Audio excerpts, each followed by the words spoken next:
उद्दीन ओवैसी भारतीय मुसलमानों का नया राजनीतिक मसीहा।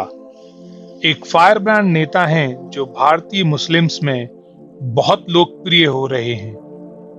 वर्तमान में असदुद्दीन ओवैसी जिस एआईएमआईएम पार्टी के अध्यक्ष हैं, उसकी नींव उनके दादा ने रखी थी।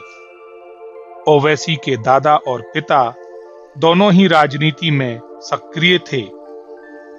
ओवैसी को राजनीति विरासत में मिली है।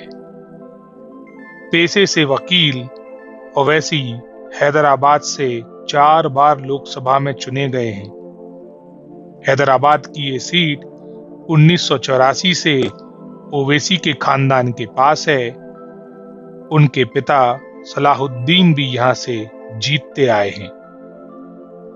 ओवैसी भारतवर्ष में मुस्लिम्स का प्रतिनिधित्व करने और शायद जिन्ना के बाद मुस्लिम्स का राजनीतिक मसीहा बनने की ओर अग्रसर हैं। ओवैसी को जॉर्डन देश की मुस्लिम्स की संस्था रॉयल इस्लामिक स्ट्रेटेजिक स्टडीज ने विश्व के 500 सबसे प्रभावशाली मुस्लिम्स की सूची में शामिल किया था।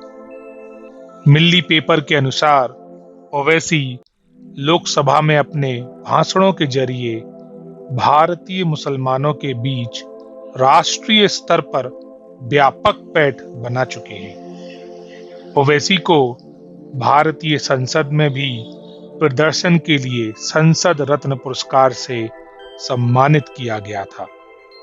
इस अवधि के दौरान उन्होंने संसद में 292 के राष्ट्रीय औसत की तुलना में 1080 प्रश्न पूछे थे।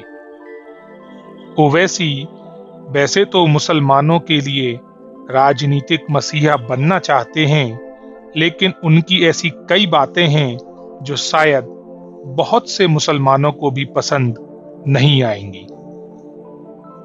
ओवैसी एक और जहां मुस्लिम्स को रिजर्वेशन देने की वकालत कर रहे हैं, तो वहीं दूसरी ओर उन्होंने हज की सब्सिडी खत्म करने का समर्थन किया था। क्या गरीबों की परवाह कभी किसी नेता ने की है? जुलाई 2016 में ओवैसी ने आईसिस को मुस्लिम्स के बीच एक गंभीर समस्या बताते हुए उसकी तुलना नरक के कुत्ते से की थी।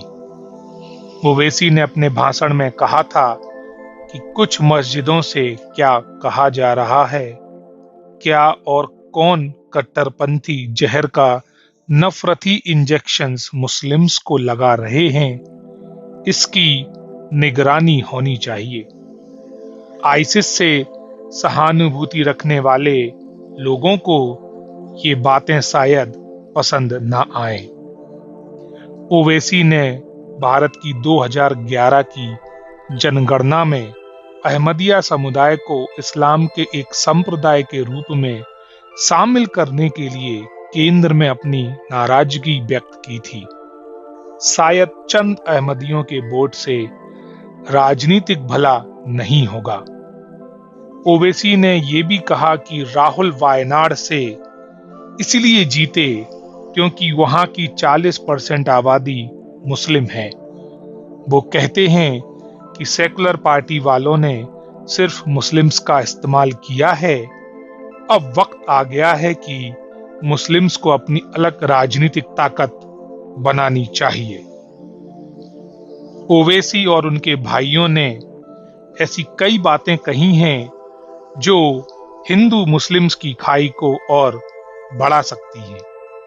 मार्च 2016 में महाराष्ट्र में एक सार्वजनिक रैली को संबोधित करते हुए ओवैसी ने कहा कि वह भारत माता की जय का नारा कभी नहीं कहेंगे और वह भागवत किसे डराने की कोशिश कर रहे हैं। क्या हर एक मुस्लिम भारत माता की जय नहीं बोलता और ओवैसी की बात से सहमत है? 2019 के भारतीय आम चुनाव में भाजपा की भारी जीत के बाद ओवैसी ने कहा कि ईवीएम में धांधली नहीं हुई, हिंदुओं के दिमाग में धांधली हुई है।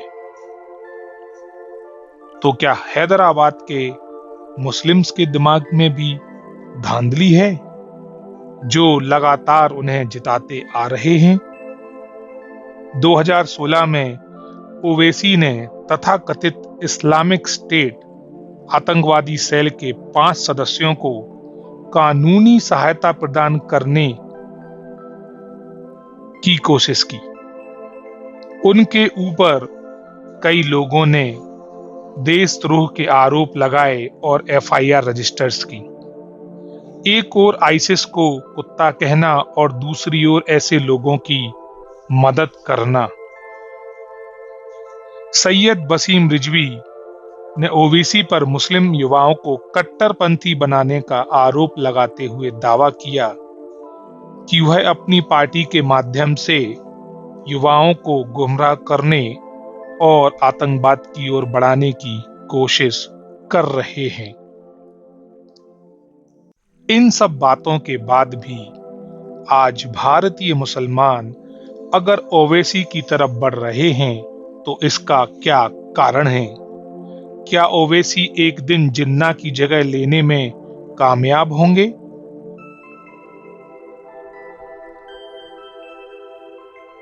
अगर ऐसा होगा तो क्या पाकिस्तान विभाजन की तरह इतिहास फिर से दोहराया जाएगा?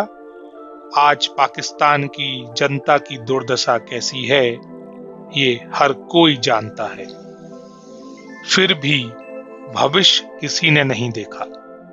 आज मुसलमानों को मुसलमानों का नेता नहीं, बल्कि ऐसा नेता चाहिए जो उन्हें समृद्धि की ओर ले जाए, ना कि कट्टरता की तरफ, जो दुनिया के मुसलमानों के लिए एक मिसाल बने। क्या ओवैसी वह नेता हैं? आप क्या सोचते हैं? कमेंट में अपनी राय जरूर बताएं।